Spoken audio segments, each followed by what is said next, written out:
All right, so I just read something from Lisa Bevere. That woman is on fire and she doesn't hold back. And I want to be just like her. And that right now I feel like I have a word and I'm just going to share with you. And yeah, I haven't brushed my hair today. Don't even know if I've brushed my teeth today. It's just been one of those days where I just needed to be in my war room praying, just reading and reading and reading some more. It's just been one of those days. And yeah, it's like what eventually gets us to that place sometimes when it's like we're so hungry, we're so alert, we are so ready just to grasp on to whatever God has for us. Okay. I mean, this book I'm reading from her right now, Lioness Arising, Wake Up and Change Your World. Okay. She's rocking my world, to be quite honest. But I mean, I could go back and like all these things I'm highlighting and underlining. But anyways, I want to get to my point real quick is that she said, God did not save you to tame you.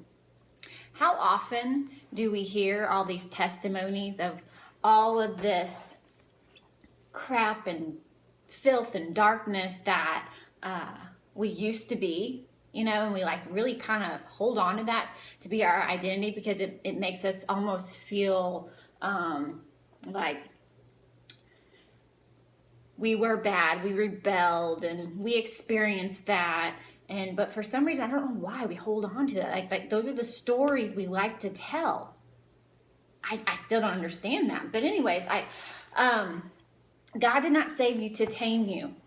Okay, so even though you were doing whatever you had been doing, and he saved you, yes, not to shut you up. I mean, obviously, wherever you have come from, that spirit of electricity, of just being maybe in the center of attention, or just being that extrovert that's always around people, or the one that was the leader, but maybe the wrong kind of leader. Well, here's the thing.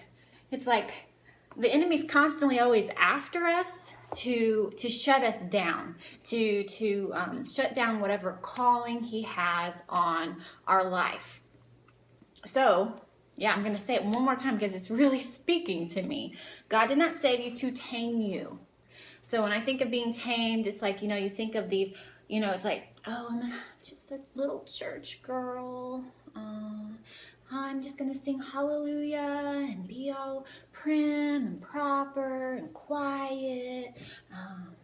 Dress modest, which, yes, I agree, dress modest. But I'm just saying, it's like we put all these stipulations on us, and all we're doing is really just,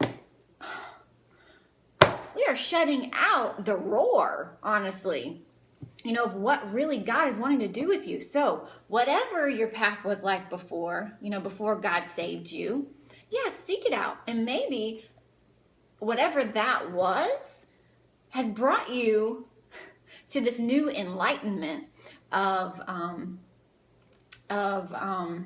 oh, hey, video liveness, and I can't find my words because I get really excited sometimes.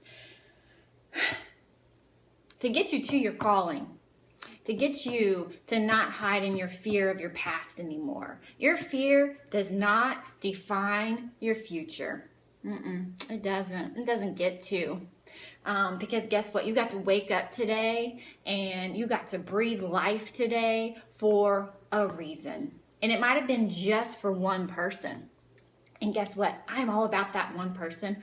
I could care less if there was 2 people watching this right now. Could care less because I know it's one person that could take one word from whatever I feel like God's trying to tell me to ignite a huge fire. Don't ever underestimate your worth, because God seriously wants to use us. Why do we think so less of ourselves? Like, for real. He wants to use us. He wants to use our dirt and our filth, because guess what? That dirt and filth doesn't define us anymore. What defines us is what he has brought us from. And that is so much more of a beautiful story. So, I want to encourage you, yes, to obviously still be pleasing to the Lord, but to stop holding back what you really feel inside, what God has called you to share to the world. But may it always be God inspired, and may you be in His Word and being inspired by Him. When you feel like the Lord is saying, pray for this, pray. Because you might be missing out on something He's wanting to bless you with. He's just waiting for us. He's just waiting to hear from you. You are loved and you are cherished, and I am on fire.